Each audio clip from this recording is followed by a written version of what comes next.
Hello ଜୟ guys. Hind ଦୋସ୍ତ। ତ ଆଉ ଗୋଟେ ଭଲ ଟପିକ୍ ଆପଣଙ୍କ ସହିତ ସେୟାର କରିବାକୁ ଚାହୁଁଛି। ଏଇଟା ସମସ୍ତ ତ ଘଟିଥାଏ, ଖାସ କରି ସଂକ୍ରାନ୍ତି ଟାଇମ୍ରେ। ତ କଥା ହେଲା କି ସଂକ୍ରାନ୍ତିରେ ଯେଉଁମାନେ ଆଇଁଷ ନ ଖାଆନ୍ତି ସେଦିନ ସେ ଖାଇସାରିଥିବେ ଇଭିନିଂ ଟାଇମ୍ରେ କି ନାଇଟ୍ରେ ମନେ ପଡ଼େ କି ସାଙ୍ଗଠାରୁ କି ଘରୁ ଫୋନ୍ ଆସେ କଥା ହେଲା ଟାଇମ୍ରେ, ନାଇଁ ଘରେ କୁହନ୍ତି ନା ସଂକ୍ରାନ୍ତି। ତ ସେତେବେଳେ ସେ ଭାବନ୍ତି ଯେ ଆରେ ଆଇଁଷ କେମିତି ଖାଇଦେଲି, चीटिंग ମୁଁ ଆଜି ତ चीटिंग चीटिंग ସଂକ୍ରାନ୍ତି ଥିଲା, करता ଆଇଁଷ है। କେମିତି ଖାଇଦେଲି।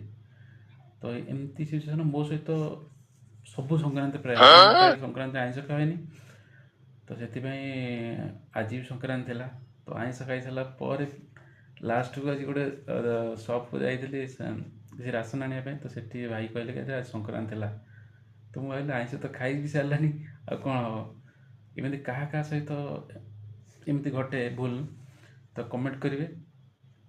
ଭଲ ଲାଗିଲା ଲାଇକ୍ କରିବେ, ସେୟାର କରିବେ।